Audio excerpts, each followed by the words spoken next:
Zishan sir from ZT Academy. Today we'll start our next topic of man in the middle attack, that is DNS poisoning or spoofing. Okay, let's start. Okay, the topic is what? DNS poisoning or spoofing. Okay, सबसे पहले आपको समझना होगा कि DNS server का use क्यों होता है. ओके, हम है ना वेबसाइट के ब्राउजर के एड्रेस बार में वेबसाइट का क्या डालते हैं? Domain name, like www.google.com. That is nothing but domain name. तो हर वेबसाइट के नाम को हम क्या कह सकते हैं? Domain name. उसका एसोसिएटेड क्या होगा? IP address. मतलब इस वेबसाइट का क्या होगा? IP address. सबसे पहले मैं आपको समझाऊंगा हम डोमेन नेम क्यों यूज करते हैं और आईपी एड्रेस की क्यों जरूरत है. गाइस, मैं आपको एक सिंपल सा क्वेश्चन पूछूंगा. कोई भी पर्सन को याद रखना है तो उनके नाम से याद रखोगे क्या उनके फोन नंबर से? सपोज 10 लोग है तो 10 लोग के नाम तो याद रहेंगे, लेकिन 10 लोग के फोन नंबर याद रखना आसान है क्या? आप बोलोगे नहीं. बराबर ना? हाँ कि नहीं? तो ये जो डोमेन नेम है ना वेबसाइट का नाम, ये नाम है इसका, और आईपी एड्रेस फोन नंबर की तरह है, तो हमको तो याद नहीं रहने वाला. तो यूजर की याददाश्त के लिए, for user we have what? Domain name. लेकिन वेबसाइट को लोड करने के लिए राउटर को क्या लगता है? IP address. क्या लगता है? आईपी एड्रेस, ताकि आपकी रिक्वेस्ट उस सर्वर तक जाए. तो इस डोमेन नेम को आईपी एड्रेस में कन्वर्ट करने का काम कौन करता है? DNS server. कौन करता है? DNS server. डीएनएस सर्वर का काम है डोमेन नेम को आईपी एड्रेस में कन्वर्ट करना. डोमेन नेम किसकी सहूलियत के लिए? हमारी, यूजर की. आईपी एड्रेस किसकी? राउटर की. बराबर. तो वेबसाइट को लोड होने के लिए it should be finally converted to IP address. That is the role of DNS server for mapping domain name to IP address. ठीक है. DNS सर्वर एक DNS लुकअप मेंटेन करता है जो डोमेन नेम को कन्वर्ट करता है IP एड्रेस में. किस में कन्वर्ट करता है? IP एड्रेस में. अभी आप पूछोगे सर टॉपिक DNS पॉइजनिंग और स्पूफिंग का मतलब क्या है? ये तो मैंने आपको DNS सर्वर समझाया, right? Topic is what? DNS poisoning और स्पूफिंग. डीएनएस पॉइजनिंग का मतलब डीएनएस सर्वर को हैक करना इस तरीके से कि यूजर जब डोमेन नेम डाले तो उसको रॉन्ग आईपी एड्रेस की तरफ डायरेक्ट किया जाए. किसकी तरफ डायरेक्ट किया जाए? रॉन्ग आईपी एड्रेस की तरफ. समझ में आ रहा है? वो फेक वेबसाइट होगी, वो हैकर ने बनाई होगी, और वो वेबसाइट ऑलमोस्ट रियल वेबसाइट के जैसी होगी. समझ में आ रहा है? ताकि अटैकर मालवेयर भेज सके या फाइनेंशियल डेटा यूजर का ग्रैब कर सके. समझ में आ रहा है? इसी रीजन से किया जाता है डीएनएस पॉइजनिंग और स्पूफिंग. एक एक पॉइंट से समझाता हूं. Okay, it is a act of entering false information into a DNS cache so that DNS query return an incorrect response and the user are directed to the wrong website. मतलब ये ऐसा तरीका है जिसमें हम डीएनएस सर्वर को basically wrong response भेजता है. कौन रेस्पॉन्स भेजता है? Attacker.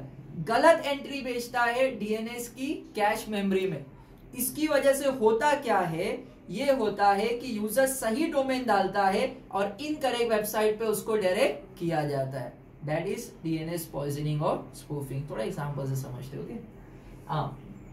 Incorrect DNS information remain in the cache until time to leave expire or until it is removed manually. क्या कह रहा है? जो गलत एंट्री है वो तब तक रहेगी जब तक वो एक्सपायर नहीं होती है, या तो पता चल जाए तो यूजर मैनुअली उसको मैनुअली क्या करे? रिमूव कर सके. तब तक या तो एक्सपायर होना चाहिए या तो मैनुअली रिमूव होना चाहिए. तब तक उस वेबसाइट का जब भी यूजर सही डोमेन नेम डालेगा उसको रॉन्ग वेबसाइट की तरफ ही क्या किया जाएगा? डायरेक्ट किया जाएगा. समझ में आ रहा है? आगे नेक्स्ट थिंग, डीएनएस रिजॉल्वर क्या करता है? डोमेन नेम को कन्वर्ट करता है आईपी एड्रेस में. अभी समझा. डोमेन नेम यूजर को याद रखने के लिए, आईपी एड्रेस राउटर के लिए, लेकिन फाइनली सर्वर पे रिक्वेस्ट जाने के लिए domain name has to be converted to IP address. वो कौन करता है? DNS resolver. कौन करता है? DNS resolver. गाइस, ये प्रोसेस दो तरीके से है. एक अनकैश रेस्पॉन्स, एक है कैश रेस्पॉन्स। कैश रेस्पॉन्स से क्या होता है, प्रोसेस फास्ट हो जाता है। अनकैश रेस्पॉन्स से प्रोसेस थोड़ा सा क्या हो जाता है, स्लो हो जाता है। इसका मतलब क्या है, इधर यूजर है, डीएनएस सर्वर है, अथॉरिटेटिव नेम सर्वर है। यूजर डीएनएस सर्वर से पूछ रहा है ये जो वेबसाइट है example.com, ये क्या है वेबसाइट, इसका आईपी एड्रेस क्या है। डीएनएस सर्वर के पास उसका रेस्पॉन्स नहीं है, उसने फॉरवर्ड किया अथॉरिटेटिव नेम सर्वर को। किसको फॉरवर्ड किया, अथॉरिटेटिव नेम सर्वर को। अथॉरिटी नेम सर्वर ने भेज दिया IP address example 192.0.0.16। DNS server ने वही भेज दिया यूजर को, और यूजर को फाइनली उसका डोमेन नेम का आईपी एड्रेस मिल गया। इसको कहते हैं अनकैश रेस्पॉन्स, मतलब कैश मेमोरी में मेंटेन नहीं था, अथॉरिटी सर्वर से पूछा और उसने बताया कि आईपी एड्रेस क्या है। समझ में आ रहा है। तो यहाँ पे फॉरवर्डिंग हो रही किसकी तरफ से, डीएनएस सर्वर से। किसको फॉरवर्ड हो रहा है, authoritative name server. Cash response का फायदा क्या है कि कैश में ऑलरेडी स्टोर है, प्रीवियसली स्टोर है आईपी एड्रेस, तो अथॉरिटी नेम सर्वर की तरफ जाने की गरज नहीं है। तो थोड़ा प्रोसेस क्या हो जाता है, फास्ट हो जाता है। देखो यूजर ने वेबसाइट का नाम पूछा, डीएनएस सर्वर ने अपने कैश से डायरेक्टली रेस्पॉन्ड दे दिया और यूजर को मिल गया उसका आईपी एड्रेस। तो गाइस अनकैश रेस्पॉन्स में क्या होता है, कैश मेमोरी में कुछ भी उससे रिलेटेड आईपी एड्रेस स्टोर नहीं होता, तो फॉरवर्डिंग होती है अथॉरिटेटिव नेम सर्वर को। लेकिन कैश रेस्पॉन्स का फायदा ये है कि डायरेक्ट रेस्पॉन्स किया जाता है, there is no forwarding from DNS server, तो प्रोसेसिंग क्या हो जाता है, फास्ट। ओके आगे बढ़ते हैं। अटैकर अटैक कैसे करता है, इधर देखिए। अटैकर ने फर्स्ट प्रोसेस डीएनएस सर्वर को पूछा example.com का आईपी एड्रेस बताओ, ठीक है। अभी इसके कैश में नहीं था, है ना। अटैकर ने रिक्वेस्ट किसको फॉरवर्ड किया, अथॉरिटेटिव सर्वर को। ओके अथॉरिटेटिव सर्वर के रेस्पॉन्स आने से पहले अटैकर बोलता है कि मैं ही सर्वर हूं, मैं अथॉरिटेटिव सर्वर हूं, मैं रेस्पॉन्स दे रहा हूं डीएनएस सर्वर को। तो ये जो करेक्ट एंट्री थी उसकी बदले कौन सी एंट्री गई, रॉन्ग एंट्री। ये क्या है, फेक एंट्री, हाँ कि नहीं। अब क्या होगा, example.com का जो करेक्ट आईपी एड्रेस था, that is what, correct IP address कौन सा है, 192.0.0.16, उसके बदले ये फेक एंट्री की तरफ डायरेक्ट होगा और हैकिंग होगी। ये हैकर की वेबसाइट का आईपी एड्रेस होगा।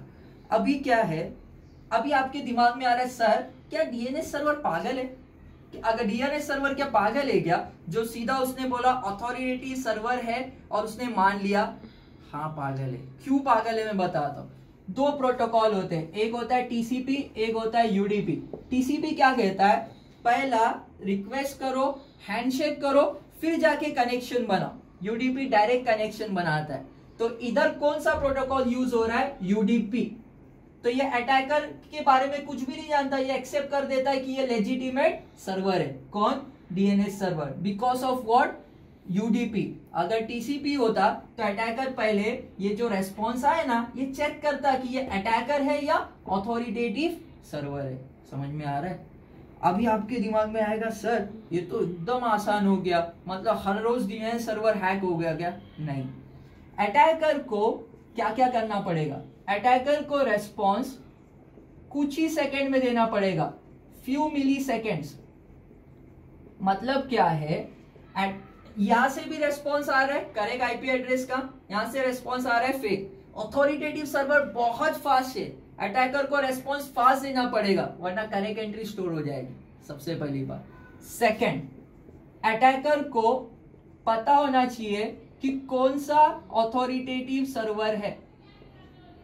Should response in few milli second, मतलब अटैकर की तरफ से जो रेस्पॉन्स जाएगा वो पहले हो जाना चाहिए अथॉरिटी सर्वर के रेस्पॉन्स से, वरना करेक्ट एंट्री के बदले, सॉरी फेक एंट्री के बदले करेक्ट एंट्री स्टोर हो जाएगी।